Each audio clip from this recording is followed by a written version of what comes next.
What I sought to do at the Cabinet today was to encapsulate what was the geopolitical part of the assessment. And it had, I think, three different parts to it. One was an analysis of what the geopolitical situation is in the region and beyond, how it affects Israel, how it affects the Jewish people. Two were some of the recommendations that are made in the assessment. And three are some of the dilemmas that are highlighted that will face Israel in the future. The essence of the overview was that from an analytical standpoint, and when you're looking geopolitically, what you find in this region is a mixed picture, although it looks to be more negative than positive. There are some positive elements, at least from the standpoint of Israel. One positive element is natural gas. Israel is in a position, as it looks at its future, being able to meet its own energy needs, and also being able to export as well. A second positive element is that the rise of political Islam has been marked in the region by the Muslim Brotherhood emerging and being non-effective. The third point is that the upheaval, which is real and obviously, as I'll get into in a second, creates all sorts of problems, it also means that almost every country in the region right now is consumed internally. Now, it is negative in a lot of respects. The fact is, even if the Muslim Brotherhood at this point is not effective in government, doesn't mean it's going to disappear right away.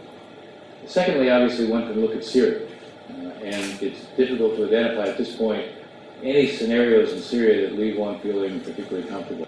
A third element relates to the Iranians. And here, the Iranians are being more active throughout the region. And with the election of Rouhani, there certainly is going to be, I think, a pursuit of diplomacy. But if the Iranian nuclear program continues at the same pace, there's, the time for diplomacy to succeed is not unlimited. If diplomacy doesn't work, then it puts you in a situation where it's not only that there's retaliation against Israel, but to anticipate that there could be retaliation against different parts of the diaspora.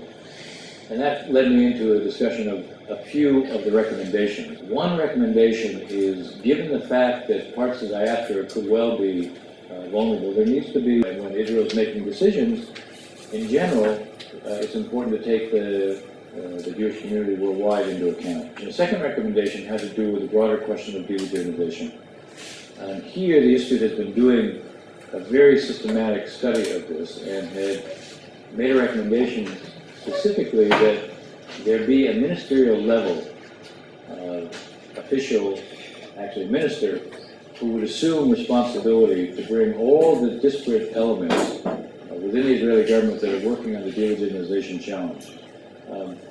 One other set of recommendations that we were making also dealt with, as you look at the environment around you, given all the upheaval, it becomes more and more important to think about, do you wait until things clarify, which could take a very long time, or do you try to think about how you can be doing things to try to affect the landscape in a more positive way?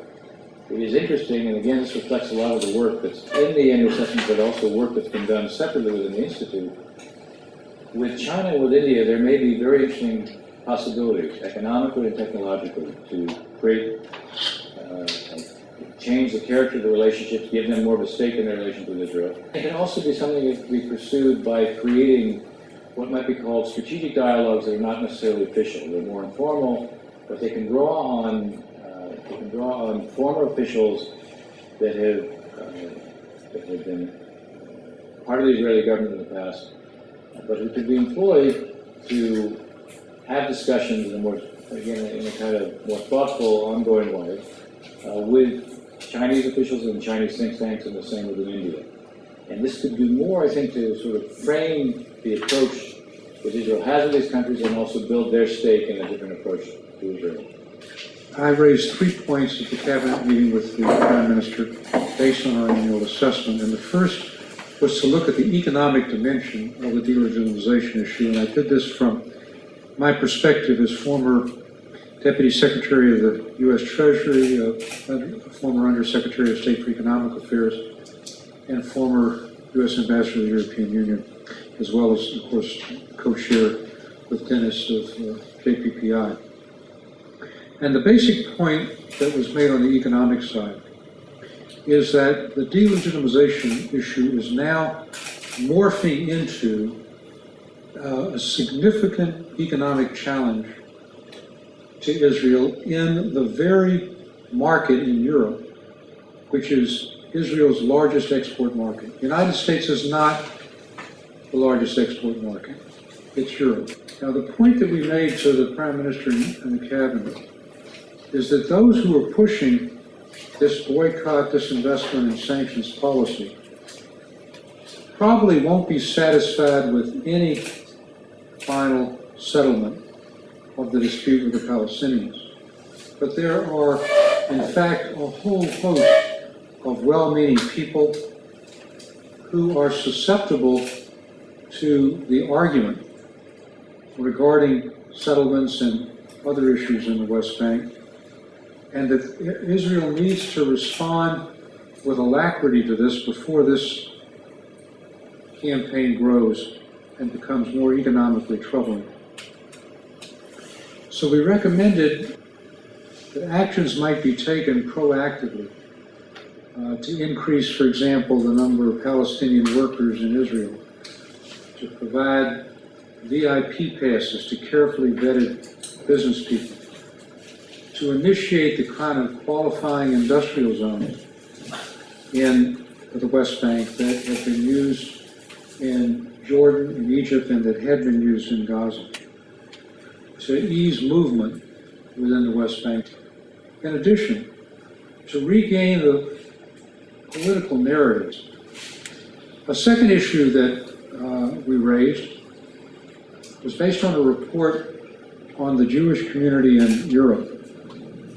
There is an anti-Semitic discourse that's growing, and there are overt actions being taken, as in Toulouse and in the UK, against Jewish targets. And that this is creating a deep concern among some elements in European Jewry, and that particularly younger people may be seeking other alternatives for living and working, and that this is a unique opportunity for Israel to make it clear through a concerted Aliyah program that Israel is a very viable option for those who may wish to leave. We're certainly not telling people in any sense that they should. The third point was drawn from also the annual assessment, and that is to give the Prime Minister and the Cabinet a sense of what's happening internally, politically, in the United States, and that is that we are fast becoming a majority-minority country. Hispanics are now roughly 16% of the population, African Americans 12%, Asian Americans 8%.